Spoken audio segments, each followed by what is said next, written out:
Hello friend, welcome to my YouTube channel Satrang Jeevan के। प्रणाम आप सभी को। कैसे हैं आप सभी? आशा करती हूँ कि आप सब बहुत अच्छे होंगे।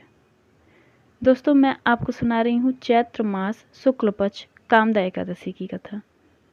तो आइए शुरू करते हैं। भगवान श्री कृष्ण के अति प्रिय सखा अर्जुन कहने लगे, हे मधुसूदन, मैं आपको कोटि कोटि नमस्कार करता हूँ। प्रभु, मैं आपसे प्रार्थना करता हूँ कि आप कृपा करके चैत्र मास के शुक्ल पक्ष की एकादशी का भी वर्णन कीजिए। इस एकादशी का क्या नाम है, पहले उसे किन किन लोगों ने किया और इसके करने से लोगों को क्या फल प्राप्त होता है। श्री कृष्ण भगवान बोले, हे पार्थ, एक समय यही प्रश्न राजा दिलीप ने गुरु वशिष्ठ से किया था। वही संवाद मैं तुम्हें सुनाता हूँ। राजा दिलीप ने गुरु वशिष्ठ से पूछा, गुरुदेव, चैत्र मास के शुक्ल पक्ष की एकादशी का क्या नाम है, उसमें किस देवता की पूजा होती है तथा उसकी विधि क्या है, सो आप कृपा पूर्वक कहिए। महर्षि वशिष्ठ जी बोले, हे राजन, चैत्र मास के शुक्ल पक्ष की एकादशी का नाम कामदा है। यह सभी पापों को नष्ट कर देती है। जैसे अग्नि सूखी लकड़ी को जलाकर राख कर देती है, वैसे ही कामदा एकादशी के पूरे के प्रभाव से सभी पाप नष्ट हो जाते हैं और पुत्र की प्राप्ति होती है। इसके व्रत से मनुष्य कुयोनि से छूट जाता है और अंत में उसे स्वर्ग की प्राप्ति होती है। अब मैं इसका महात्म्य कहता हूँ, ध्यानपूर्वक सुनो। प्राचीन काल में भोगीपुर नामक एक नगर था जिसमें पुंडरीक नामक एक राजा राज्य करता था। राजा पुंडरीक अनेक ऐश्वर्य से युक्त था। उसके राज्य में अनेक अप्सरा, गंधर्व, किन्नर निवास करते थे। उसी जगह ललित और ललिता नामक के ज्ञान विद्या में निपुण गंधर्व स्त्री पुरुष अत्यंत वैभवशाली घर में निवास करते हुए विहार किया करते थे। उन दोनों में इतना प्रेम था कि वह अलग होने की कल्पना मात्र से भयभीत हो जाते थे। एक समय राजा पुंडरीक गंधर्व सहित सभा में शोभायमान वहां अन्य गंधर्व के साथ ललित भी गान कर रहा था। उस समय उसकी प्रियतमा ललिता वहां उपस्थित नहीं थी। गाते गाते अचानक उसे उसका ख्याल आ गया, जिसके कारण वह अशुद्ध गाना गाने लगा। नागराज करकोटक ने राजा पुंडरीक से उसकी शिकायत की।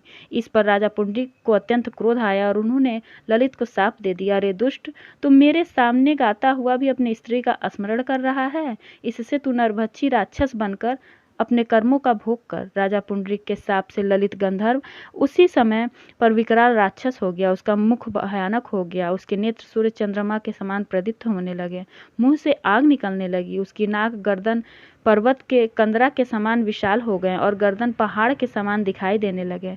उसकी भुजाएं 2-2 योजन लंबी हो गईं। इस तरह उसका शरीर 8 योजन हो गया। इस प्रकार राक्षस हो जाने पर वह अनेक दुखों को भोगने लगा। जब ललिता को अपने प्रियतम ललित का ऐसा हाल मालूम हुआ तो वह बहुत दुखी हुई। वह अपने पति के उद्धार के लिए विचार करने लगी कि मैं कहाँ जाऊँ और क्या करूँ, कैसे अपने पति को इस नरक तुल्य कष्ट से छुटकारा दिलाऊं। वह राक्षस वनों में रहते हुए अनेक प्रकार के पाप कर्म करने लगा। उसकी पत्नी ललिता भी उसके पीछे पीछे जाती और उसकी स्थिति देखकर विलाप करते हुए एक दिन वह अपने पति के पीछे घूमते घूमते विंध्याचल पर्वत पर चली गई। उस स्थान पर उसने श्रृंगी ऋषि का आश्रम देखा। वह शीघ्र ही उस आश्रम में गई और ऋषि के सन्मुख जाकर दंडवत प्रणाम कर भाव से प्रार्थना करने लगी, हे मुनि, मैं वीरधनवा नामक गंधर्व की कन्या ललिता हूँ। मेरे पति राजा पुंडरीक के शाप से एक भयानक राक्षस हो गया है। उससे मुझको महान दुख हो रहा है। अपने पति के दुख के कारण ही मैं भी दुखी हूँ। हे ऋषि श्रेष्ठ, कृपा करके आप उसे राक्षस योनि से छूटने का कोई श्रेष्ठ उपाय बताएं। उसका सारा वृतांत सुनकर ऋषि श्रृंगी बोले, गंधर्व कन्या, चैत्र मास के शुक्ल पक्ष की एकादशी का नाम कामदा है।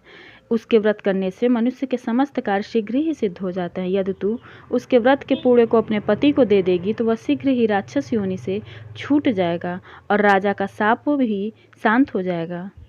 मुनि के ऐसे वचनों को सुनकर ललिता ने आनंद पूर्वक व्रत किया और द्वादशी के दिन ब्राह्मणों के सामने अपने व्रत का फल अपने पति को दे दिया और भगवान से प्रार्थना करने लगी, हे प्रभु, मैंने जो यह व्रत किया है उसका फल मेरे पति को मिले, जिससे उनकी राक्षस योनि शीघ्र ही छूट जाए। एकादशी का फल देते ही उसका पति राक्षस योनि से छूट गया और अपने पुराने स्वरूप को प्राप्त हुआ। वह अनेक सुंदर वस्त्र तथा आभूषण से अलंकृत होकर पहले की बात ललिता के साथ विहार करने लगा। कामदा एकादशी के प्रभाव से वह पहले की बात सुंदर हो गया और मरणोपरांत दोनों पुष्पक विमान में पर बैठकर स्वर्ग को चले गए। हे पार्थ, इस व्रत को विधि पूर्वक करने से समस्त पाप नष्ट हो जाते हैं। इसके व्रत से मनुष्य ब्रह्म हत्या आदि के पाप और राक्षस आदि की योनि से छूट जाते हैं। संसार में इससे महान दूसरा कोई व्रत नहीं है। इसकी कथा व महत्व के श्रवण व पठन से अनंत फल की प्राप्ति होती है। कथा सार, मनुष्य अपने सुखों का चिंतन करे, यह बुरा नहीं है, किंतु समय असमय ऐसा चिंतन मनुष्य को उसके कर्तव्य से विमुख कर देता है, जिससे उसे घोर कष्ट भोगने पड़ सकते हैं। गंधर्व ललित ने भी राक्षस होकर घृणित कार्य किए और कष्ट भोगे, किंतु भगवान विष्णु की कृपाओं का कोई अंत नहीं है।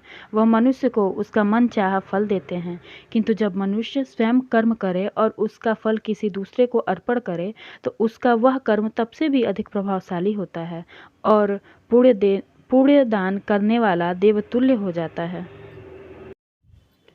तो दोस्तों, आशा करती हूँ कि आप सभी भक्तों को ये एकादशी कथा प्रसंग पसंद आएगा। अगर पसंद आया तो कमेंट सेक्शन में कमेंट करके ज़रूर बताएं। कमेंट इसलिए भी करें कि मैं अपनी गलतियों को सुधार सकूं। Thank you for watching my video on my YouTube channel keep smiling. Please like share and subscribe my channel. मेरी और भी ऐसी वीडियोज़ के लिए बने रहिए मेरे चैनल सप्तरंग जीवन के साथ। Thank you for watching.